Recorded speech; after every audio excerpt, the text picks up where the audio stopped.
अक्सर ऐसा होता है ना हमारे साथ। हम किसी की मदद करना चाहते हैं, उन्हें बदलना चाहते हैं। कोई दोस्त हो, घर में कोई हो, या शायद काम पर कोई क्लाइंट। हाँ, बिल्कुल।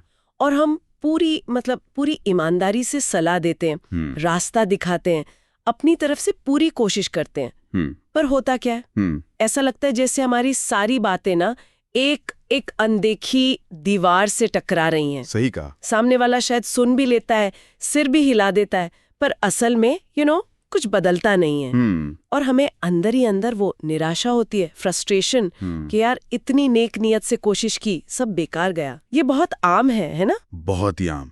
और मजे की बात यह है कि अक्सर इस निराशा के पीछे ना हमारी एक बहुत बहुत स्वाभाविक सी इंसानी सी आदत काम कर रही होती है। अच्छा, कौन सी आदत? मैंने कुछ सुना है, राइटिंग रिफ्लेक्स कहते हैं शायद, ये वही है क्या? हाँ, बिल्कुल। राइटिंग रिफ्लेक्स, ये हमारी वो अंदरूनी इच्छा है कि जैसी हम कोई प्रॉब्लम देखें ना, फौरन उसे ठीक कर दें। इरादा हमेशा नेक होता है, बिल्कुल। लेकिन मुश्किल ये है कि जब हम इस रिफ्लेक्स के असर में काम करते हैं तो इसका नतीजा अक्सर हमारी उम्मीद से बिल्कुल उल्टा होता है। उल्टा? पर क्यों? मतलब नेक इरादे से दी गई सलाह वो काम क्यों नहीं करती फिर? इसकी वजह है हमारा दिमाग कैसे काम करता है, मतलब साइकोलॉजी। जब किसी पर बदलाव के लिए जोर डाला जाता है, खासकर तब जब वो खुद उस बदलाव को लेके पक्का ना हो, दुविधा में हो, कि करूं या ना करूं। हाँ हाँ, वो वाली सिचुएशन, एम्बिवलेंस जिसे कहते हैं। बिल्कुल, एम्बिवलेंस। तो ऐसी हालत में जोर डालने से ना वो इंसान स्वाभाविक रूप से रेजिस्ट करता है, विरोध करता है। अच्छा। और सबसे दिलचस्प बात यह है कि दबाव डालने से अक्सर वो इंसान उसी व्यवहार को डिफेंड करने लगता है, उसी का बचाव करने लगता है जिसे हम बदलवाना चाह रहे थे। अरे वाह! मतलब हम जिस चीज को हटाना चाह रहे हैं वो उसी को और मजबूती से पकड़ लेता है। हाँ, कुछ ऐसा ही। सोचिए, एक रस्साकशी का खेल शुरू हो जाता है, टग ऑफ वॉर। रस्सा कशी, हाँ ये बिल्कुल सही शब्द है, मैंने महसूस किया है ये। आप बदलाव की तरफ खींचते हैं, वो दूसरी तरफ। जोर लगता है पर कोई कहीं पहुंचता नहीं, बस थक जाते हैं दोनों। ये रस्सा कशी वाली बात बिल्कुल सही लग रही है। तो इस रस्सा कशी से बाहर निकलने का, उस अनदेखी दीवार को गिराने का कोई तरीका है, कोई रास्ता? हाँ, बिल्कुल है। और यहीं पर प्रेरक साक्षात्कार, यानी मोटिवेशनल इंटरव्यूइंग, या जिसे हम शॉर्ट में एमआई कहते हैं, वो काम आता है। MI, motivational interviewing? हाँ, ये उस रस्साकशी को छोड़कर साथ मिलकर एक तालमेल बिठाने जैसा है। जैसे एक डांस पार्टनरशिप, रस्साकशी नहीं, डांस। प्रेरक साक्षात्कार, मोटिवेशनल इंटरव्यूइंग, सुनने में तो बहुत दिलचस्प लग रहा है। ये है क्या असल में? थोड़ा और बताएंगे इसके बारे में? जरूर। देखिए, एमआई को विलियम मिलर और स्टीवन रॉलनिक नाम के दो लोगों ने डेवलप किया है। अगर इसकी किताबी परिभाषा देखें तो ये एक सहयोगी व्यक्ति केंद्रित परामर्श शैली है। सहयोगी व्यक्ति केंद्रित। हाँ, जो लोगों को उनकी अपनी दुविधा, उनकी एम्बिवेलेंस को समझने और उसे सुलझाने में मदद करती है, और इस तरह व्यवहार बदलने के लिए प्रेरित करती है। ओके। लेकिन अगर आसान शब्दों में कहें तो ये सामने वाले को बदलने के लिए मनाने या धक्का देने की बजाय एक ऐसी बातचीत गाइड करने का तरीका है जिससे वो व्यक्ति बदलाव के लिए खुद को मना ले।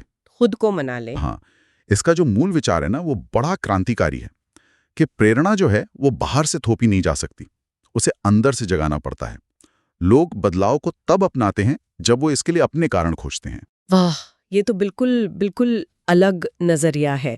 मतलब फिक्सर बनने की बजाय एक गाइड बनने जैसा, जो रास्ता दिखाता है, धकेलता नहीं। बिल्कुल सही समझा आपने, फिक्सर से गाइड। तो आज की हमारी इस गहरी चर्चा का मकसद यही है कि हम एमआई के जो मूल सिद्धांत हैं, जो टेक्निक्स हैं, उनको थोड़ा विस्तार से समझें। हाँ जी। ताकि हम सब दूसरों की मदद करने का एक ज्यादा असरदार तरीका सीख सकें, और शायद थोड़ा कम फ्रस्ट्रेटिंग भी हो वो तरीका। बिल्कुल। कैसे उस रस्साकशी वाले खेल को छोड़कर सामने वाले के साथ साझेदारी में आगे बढ़ें। यही कोशिश रहेगी। चलिए फिर इसकी जड़ से शुरू करते हैं। मैंने सुना है कि एमआई सिर्फ कुछ टेक्निक्स का सेट नहीं है, बल्कि इसकी एक खास स्पिरिट है, एक मूल भावना, लोगों के साथ जुड़ने का एक खास तरीका। आपने बिल्कुल सही सुना। टेक्निक्स तो जरूरी है, औजार हैं वो, पर एमआई की जो नींव है वो उसकी स्पिरिट ही है। ये एक माइंडसेट है, एक नजरिया है। ओके। इसे हम 4 मुख्य पिलर्स या स्तंभों के रूप में समझ सकते हैं। याद रखने के लिए एक छोटा सा वर्ड है, पेस, PACE।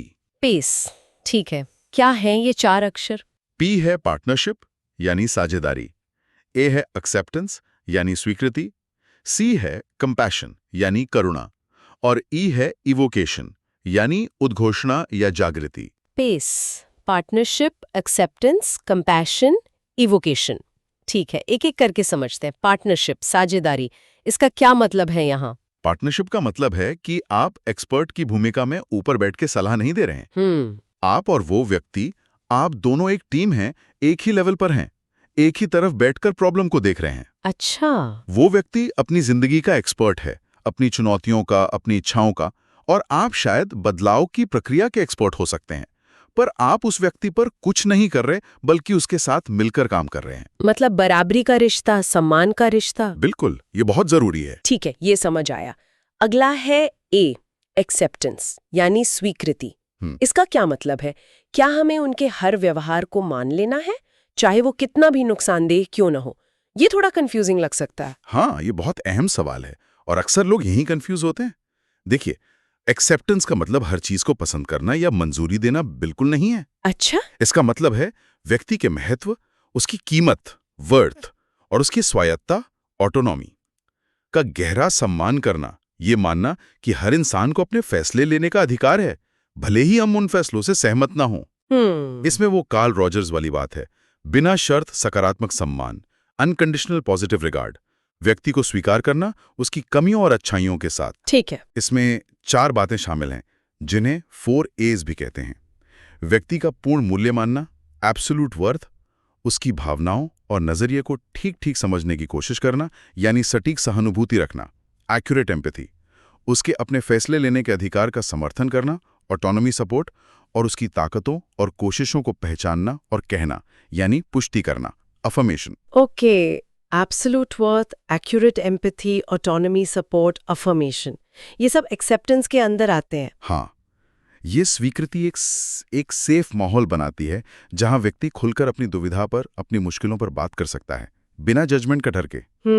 ये थोड़ा मुश्किल लग सकता है अमल में लाना, खासकर जब हम किसी के लिए वाकई चिंतित हों, पर मैं समझ सकती हूँ कि ये सुरक्षित माहौल क्यों जरूरी है। अच्छा, तीसरा स्तंभ है सी, कंपैशन यानी करुणा। ये सहानुभूति से कैसे अलग है? देखिए, कंपैशन सहानुभूति से एक कदम आगे है।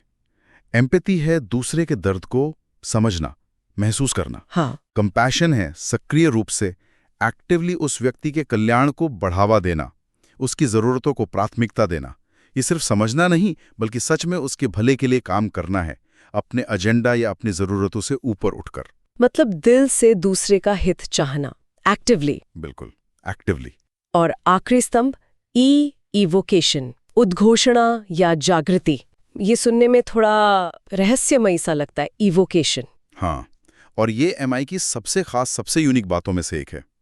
इवोकेशन का मतलब है ये मानना कि बदलाव के लिए जो जरूरी ज्ञान है, जो प्रेरणा है, जो ताकत है, वो उस व्यक्ति के अंदर पहले से ही मौजूद है। अच्छा, अंदर ही है। हाँ, हमारा काम बाहर से कुछ डालना या भरना नहीं है। हमारा काम है अंदर जो पहले से है उसे बाहर निकालना, उसे जगाना, इवोक करना। ओके। हम सवाल पूछकर, ध्यान से सुनकर व्यक्ति को उसके अपने लक्ष्य, उसके अपने मूल्य और बदलाव के उसके अपने कारण खोजने में मदद करते हैं। हम ये मानते हैं कि समाधान व्यक्ति के भीतर ही छिपा है, हमें बस उसे खोजने में मदद करनी है। वाह, मतलब हम जवाब दे नहीं रहे, जवाब निकलवा रहे हैं। बिल्कुल। You got it. Peace, partnership, acceptance, compassion, evocation, ये 4 स्तंभ, ये मिलकर MI की नींव बनाते हैं। ये तो हुई मानसिकता और नजरिया, लेकिन अब आते हैं असल बातचीत पर।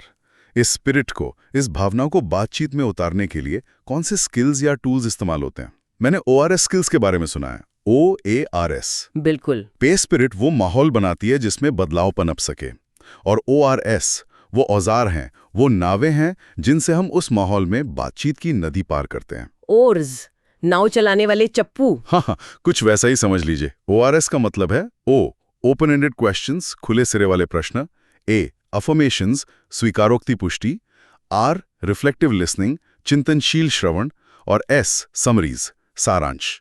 OARS। ओके, चलिए इन नामों को चलाना सीखते हैं। पहला है O, ओपन एंडेड क्वेश्चंस, खुले सिरे वाले प्रश्न। ये बंद सिरे वाले प्रश्नों से कैसे अलग है और क्यों जरूरी है? देखिए, बंद सिरे वाले प्रश्न वो होते हैं जिनका जवाब हाँ नहीं या बस एक दो शब्दों में दिया जा सकता है। जैसे क्या आप सिगरेट छोड़ना चाहते हैं? हाँ। ये ज्यादा जानकारी नहीं देते और बातचीत को वहीं रोक देते हैं। इसके उलट खुले सिरे वाले प्रश्न व्यक्ति को सोचने पर मजबूर करते हैं, विस्तार से बताने के लिए, अपनी भावनाओं और विचारों को गहराई से समझने के लिए प्रोत्साहित करते हैं। जैसे उसी सिगरेट वाली स्थिति में क्या पूछ सकते हैं? आप पूछ सकते हैं, सिगरेट पीने के बारे में आपके क्या विचार हैं? या इस आदत के क्या फायदे और नुकसान आप देखते हैं?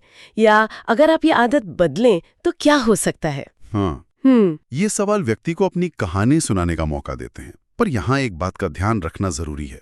क्या? लगातार सवाल पे सवाल दागते जाना, उसे कहते हैं प्रश्नोत्तर जाल, क्वेश्चन आंसर ट्रैप। उससे बचना चाहिए। सवालों और सुनने यानी रिफ्लेक्ट करने के बीच एक बैलेंस होना चाहिए, वरना वो पूछताछ जैसा लगने लगता है। हाँ, वो तो है। ठीक है, ज्यादा सवाल नहीं पूछने। दूसरा है ए, एफर्मेशंस, स्वीकारोक्ति या पुष्टि। क्या ये बस तारीफ करना है, जैसे आप बहुत अच्छे हैं? नहीं, ये सिर्फ तारीफ से थोड़ा अलग और गहरा है। एफर्मेशंस का मतलब है व्यक्ति की ताकत, उसके प्रयासों या उसके अच्छे इरादों को पहचानना और ईमानदारी से, जेन्युइनली उसे व्यक्त करना। ओके। ये चापलूसी नहीं होनी चाहिए, बल्कि जो आप सच में देख रहे हैं उस पर आधारित हो। जैसे इतनी मुश्किलों के बावजूद आपने कोशिश जारी रखी, ये आपकी मम्मी पे हिम्मत दिखाता है। या आपने इस बारे में काफी सोचा है, ये बात सराहनीय है। ये व्यक्ति के आत्मविश्वास को बढ़ाता है, जिसे सेल्फ एफिकेसी कहते हैं, यानी उसका ये भरोसा कि हाँ मैं ये कर सकता हूँ, मैं बदल सकता हूँ। हम गुणों पर, कोशिशों पर फोकस करते हैं। ये वाकई आत्मविश्वास बढ़ाने में बहुत मददगार हो सकता है। हाँ। अच्छा, तीसरा और शायद सबसे जरूरी स्किल, आर, रिफ्लेक्टिव लिसनिंग, चिंतनशील श्रवण। ये सिर्फ ध्यान से सुनना तो नहीं है ना? नहीं, ये सिर्फ सुनना नहीं है, ये एक्टिव लिसनिंग से भी एक कदम आगे है। इसमें आप न सिर्फ ध्यान से सुनते हैं, बल्कि आप जो समझ रहे हैं उसे वापस व्यक्ति को बताते हैं। अच्छा, मतलब पैराफ्रेज करना। हाँ, पैराफ्रेज करना, लेकिन सिर्फ शब्दों को दोहराना नहीं। आप व्यक्ति ने जो कहा है उसके पीछे छिपे अर्थ या भावना का अनुमान लगाकर उसे अपने शब्दों में वापस कहते हैं। जैसे एक अंदाजा लगाना कि वो क्या महसूस कर रहा होगा या क्या कहना चाह रहा होगा। ओके, इससे क्या होता है? इससे दो बहुत जरूरी काम होते हैं। एक, ये दिखाता है कि आप न सिर्फ सुन रहे हैं, बल्कि सच में समझने की कोशिश कर रहे हैं। इससे भरोसा बढ़ता है। और दूसरा, जो शायद और भी ज्यादा जरूरी है, ये व्यक्ति को अपने ही विचारों और भावनाओं को जैसे बाहर से सुनने का मौका देता है, एक आईने की तरह। इससे उसे खुद अपने थॉट्स में क्लैरिटी मिलती है। अच्छा, जैसे कोई कहे कि मुझे पता है मुझे वजन कम करना चाहिए, पर ऑफिस और घर के बीच टाइम ही नहीं मिलता, तो आप क्या कहेंगे? तो मैं शायद कह सकता हूं, तो ऐसा लगता है कि आप अपनी सेहत को लेकर फिक्रमंद तो हैं, लेकिन साथ ही रोजमर्रा की जिम्मेदारियों के दबाव में खुद को फंसा हुआ सा महसूस कर रहे हैं। ये तो बहुत असरदार तरीका लग रहा है समझने और समझाने का। क्या इसमें भी अलग अलग तरह के रिफ्लेक्शंस होते हैं? हाँ, बिल्कुल।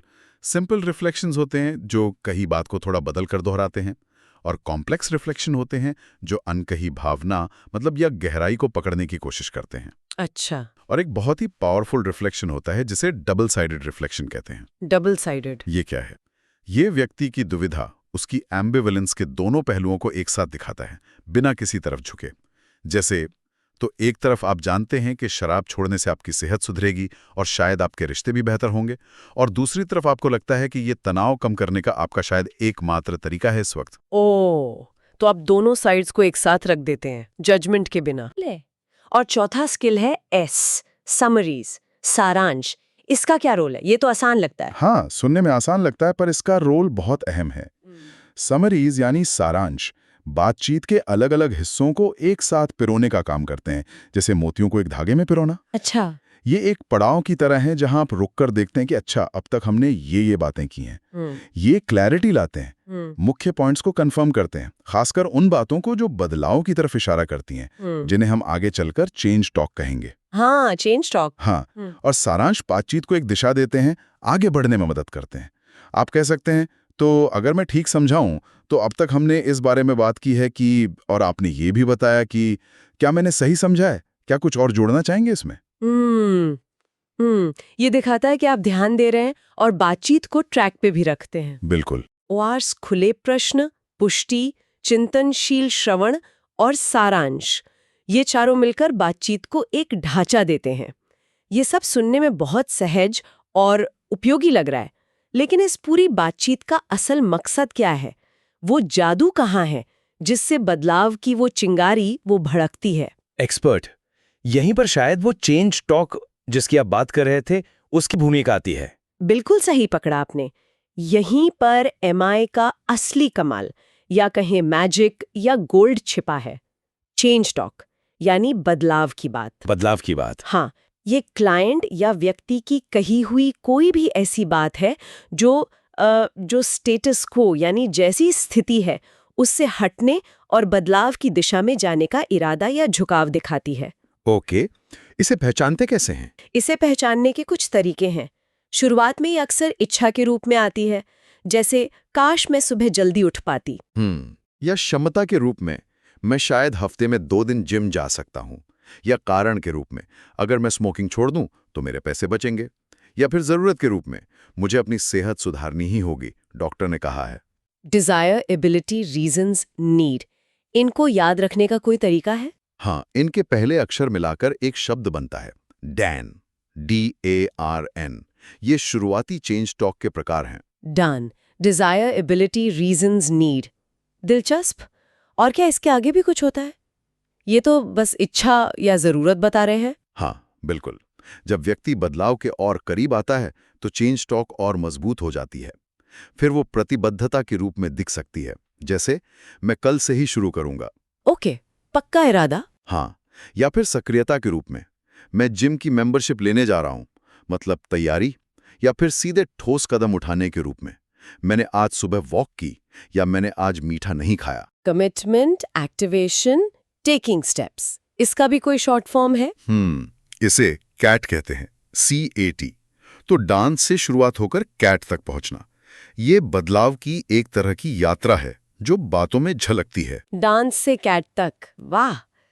तो चेंज टॉक वो बातें हैं जो बदलाव की तरफ ले जाती हैं, लेकिन लोग अक्सर न बदलने के कारण भी तो बताते। बहुत बताते हैं। बिल्कुल। और वो भी उतना ही स्वाभाविक है।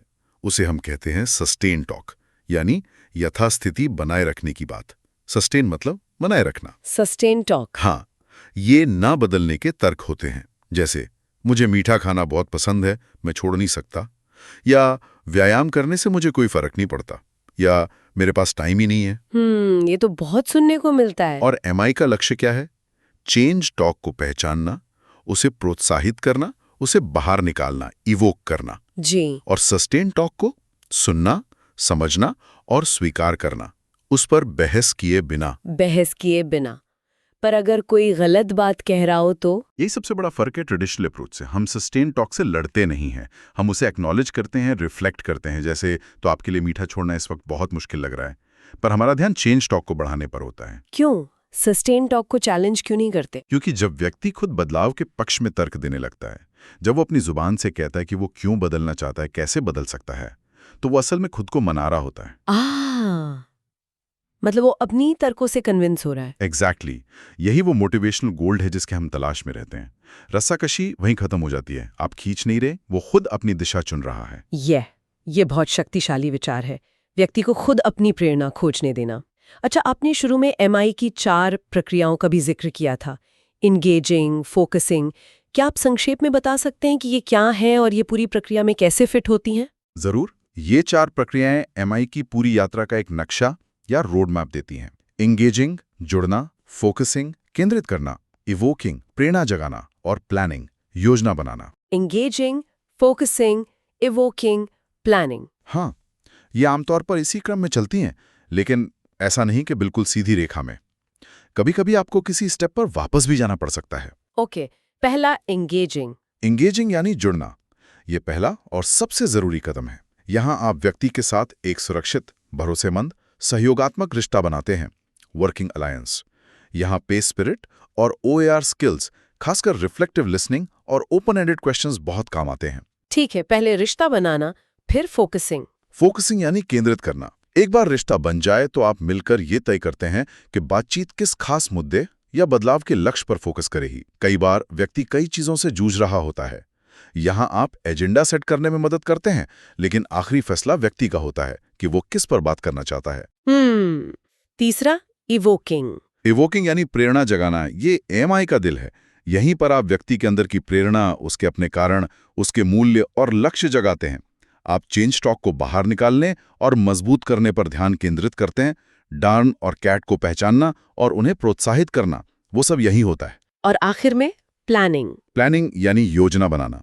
जब व्यक्ति बदलाव के लिए काफी प्रेरित महसूस करता है और तैयार लगता है, जब कमिटमेंट वाली चेंज टॉक CAT आने लगे, तब आप योजना बनाने के चरण में जाते हैं। यहां आप साथ मिलकर एक ठोस व्यावहारिक योजना बनाते हैं, लेकिन ये योजना भी व्यक्ति की अपनी होनी चाहिए, आपकी थोपी हुई नहीं। एंगेजिंग, फोकसिंग, इवोकिंग, प्लानिंग, ये एक लॉजिकल फ्लो देता है पूरी प्रक्रिया को। अच्छा, ये सिद्धांत सुनने में तो बहुत अच्छे लगते हैं, लेकिन असल बातचीत में ये कैसे दिखते हैं? क्या आप वो जो उदाहरण आप बता रहे थे राज और आयशा के, उनके बारे में थोड़ा और बता सकते हैं? उनसे शायद ये ज्यादा क्लियर हो जाएगा। हाँ, बिल्कुल। ये उदाहरण दिखते हैं कि राइटिंग रिफ्लेक्स कैसे नुकसान करता है और एमआई कैसे मदद कर सकता है। बताइए। तो मान लीजिए राज है, जिसे टाइप 2 डायबिटीज है। उसका हेल्थ कोच बहुत चिंतित है और जाहिर है राइटिंग रिफ्लेक्स के शिकार है। कोच कहता है, राज देखो, तुम्हें अपनी डाइट बदलनी ही होगी। मीठा बिल्कुल बंद कर दो। रोज कम से कम 30 मिनट वॉक करो। देखो, अगर तुमने ऐसा नहीं किया तो तुम्हारी हालत और बिगड़ जाएगी। हाँ, ये तो टिपिकल सलाह है। बिल्कुल। नतीजा, राज डिफेंसिव हो जाता है। वो कहता है, हाँ पता है, पर मेरे पास टाइम कहाँ है, और खाना बदलना इतना आसान नहीं है मेरे लिए। वैसे भी मेरे दादाजी को भी डायबिटीज थी, वो तो सब कुछ खाते थे। मतलब sustain talk. Exactly, sustain talk. यहां रस्साकशी शुरू हो गई। कोच जितना जोर डाल रहा है, राज उतना ही ना बदलने के कारण गिना रहा है। हाँ, ये स्थिति बहुत पहचानी हुई सी लग रही है। अब आयशा का उदाहरण, वो कैसे अलग था? आयशा को उसके डॉक्टर ने वजन कम करने के लिए एक एमआई प्रैक्टिशनर के पास भेजा। प्रैक्टिशनर ने आते ही सीधे वजन कम करने की सलाह नहीं दी। उसने पहले आयशा के साथ जुड़ने, एंगेजिंग पर ध्यान दिया। ओके। खुले प्रश्न पूछे, ध्यान से सुना। बातचीत में पता चला कि आयशा वजन से उतनी चिंतित नहीं है जितनी वो इस बात से परेशान है कि वो हर समय थका हुआ महसूस करती है। एनर्जी बिल्कुल लो रहती है। अच्छा, फोकस वजन नहीं, एनर्जी थी। हाँ, तो बातचीत का फोकसिंग वजन से हटकर एनर्जी लेवल पर आ गया। ये आयशा के लिए ज्यादा मीनिंगफुल था। फिर प्रैक्टिशनर ने प्रेरणा जगाने, इवोकिंग का काम किया। कैसे? उसने पूछा, आयशा सोचिए, अगर आपके पास ज्यादा एनर्जी होती तो आपकी जिंदगी कैसी अलग होती? आप क्या क्या कर पाती जो अभी नहीं कर पा रही? आयशा ने बताया कि वो अपने बच्चों के साथ ज्यादा खेल पाती, शाम को दोस्तों से मिल पाती वगैरह। ये उसकी अपनी इच्छाएं और कारण थे। Change talk. हाँ, ये चेंज टॉक है। फिर प्रैक्टिशनर ने पूछा, आप क्या छोटे छोटे कदम उठा सकती हैं जिनसे आपकी एनर्जी थोड़ी बढ़े? आयशा ने खुद कुछ सुझाव दिए, जैसे रात को थोड़ा जल्दी सोना या दिन में एक छोटी सी वॉक करना। तो समाधान भी उसी के अंदर से निकला। बिल्कुल। यहाँ फोकस आयशा के लिए ज्यादा सार्थक था और समाधान भी उसी के अंदर से निकला। हो सकता है वजन कम होना इसका एक साइड इफेक्ट होता, लेकिन वो मुख्य लक्ष्य नहीं बना। यहाँ रस्साकशी नहीं हुई, साझेदारी हुई। ये दोनों उदाहरण, राज और आयशा के, ये बहुत अच्छे से फर्क दिखाते हैं। तो आज हमने काफी विस्तार से समझा कि कैसे ये प्रेरक साक्षात्कार यानी एमआई दूसरों को बदलने में मदद करने के जो हमारे पारंपरिक तरीके हैं सलाह देने वाले, उनसे कितना अलग है। हाँ। ये सच में किसी की समस्या को ठीक करने वाले बनने की बजाय एक गाइड बनने जैसा है, जो रास्ते पर साथ चलता है, धक्का नहीं देता। बिल्कुल। अगर हम मुख्य बातों को एक बार फिर से समेटें तो अपनी वो सुधारने की प्रवृत्ति, वो राइटिंग रिफ्लेक्स, उसे पहचानना और उस पर थोड़ा काबू पाना। पेस यानी साझेदारी, स्वीकृति, करुणा और उद्घोषणा की भावना को अपनाना। पेस, OARS स्किल्स, खुले प्रश्न, पुष्टि, चिंतनशील श्रवण, सारांश, इनका सोच समझकर इस्तेमाल करना। OARS। और सबसे महत्वपूर्ण, व्यक्ति की अपनी अंदरूनी प्रेरणा, उसके अपने कारण और उसकी आजादी, उसकी ऑटोनॉमी को जगाना और उसका सम्मान करना। और जैसा आपने कहा, ये नजरिया न सिर्फ ज्यादा प्रभावी है, बहुत सारी रिसर्च स्टडीज हैं जो ये दिखाती हैं, बल्कि मदद करने वाले के लिए भी कम थकाऊ और ज्यादा संतोषजनक है, क्योंकि आप अकेले जोर नहीं लगा रहे होते। ये बात भी सही है। अच्छा, एक सवाल मेरे मन में आ रहा है, क्या ये जो सिद्धांत हैं, ये तकनीकें हैं, ये सिर्फ प्रोफेशनल सेटिंग में ही काम आती हैं, जैसे कोचिंग, काउंसलिंग या डॉक्टरी पेशे में, या हम इन्हें अपनी रोजमर्रा की जिंदगी में भी कहीं इस्तेमाल कर सकते हैं? ये एक बेहतरीन सवाल है और इसका जवाब है हाँ, बिल्कुल कर सकते हैं। एमआई के जो सिद्धांत है ना, वो यूनिवर्सल हैं। अच्छा। बेशक ये प्रोफेशनल मदद के लिए विकसित हुए हैं, लेकिन इनके जो मूल तत्व हैं, ध्यान से सुनना, समझना, सम्मान करना, थोपना नहीं, वो हमारी निजी जिंदगी में भी उतने ही कारगर हो सकते हैं। कैसे?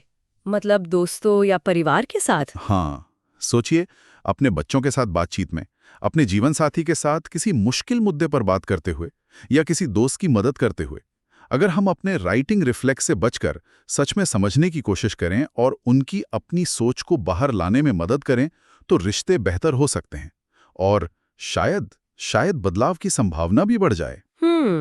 यहां तक कि हम इन सिद्धांतों का इस्तेमाल खुद को समझने और प्रेरित करने के लिए भी कर सकते हैं। खुद को सेल्फ कोचिंग की तरह? हाँ, बिल्कुल, सेल्फ कोचिंग। जब हम खुद किसी बदलाव को लेकर दुविधा में हों, एम्बिवेलेंस महसूस कर रहे हों, तो एमआई के लेंस से अपनी स्थिति का विश्लेषण कर सकते हैं। कैसे? अपने आप से खुले सवाल पूछ सकते हैं, बदलाव के पक्ष और विपक्ष में अपने कारण लिख सकते हैं, अपनी दुविधा को डबल साइडेड रिफ्लेक्शन की तरह देख सकते हैं, अपने मूल्यों से जोड़ सकते हैं कि ये बदलाव मेरे लिए क्यों जरूरी है, अपनी छोटी सफलताओं को अफर्म कर सकते हैं। खुद पर एमआई लागू करना, ये तो बहुत ही दिलचस्प विचार है। अपनी दुविधा के दोनों पक्षों को समझना, अपने मूल्यों से जोड़ना। तो जो लोग हमें सुन रहे हैं, उनके लिए एक आखिरी विचार या शायद एक सवाल छोड़ते हैं। जरूर। अगली बार जब आपका मन किसी को तुरंत सलाह देने का करे या किसी को बदलने में मदद करने की वो तीव्र इच्छा जागे, तो एक पल के लिए रुकें, खुद से पूछें, क्या ये मेरा राइटिंग रिफ्लेक्स बोल रहा है? मैं यहाँ रस्साकशी करने जा रही हूँ या साझेदारी में डांस करने? मैं सामने वाले की अपनी समझ और प्रेरणा को जगाने के लिए क्या एक छोटा सा कदम उठा सकती हूँ? क्या अलग कर सकते हैं? हाँ, शायद सिर्फ एक खुला सवाल पूछना या उनकी बात को ध्यान से सुनकर बिना जजमेंट के सिर्फ रिफ्लेक्ट करना। क्या फर्क पड़ सकता है इससे? सोचिएगा जरूर। बिल्कुल। इसी विचार के साथ प्रेरक साक्षात्कार पर हुई इस गहरी और मुझे लगता है काफी व्यावहारिक चर्चा को यहीं समाप्त करते हैं।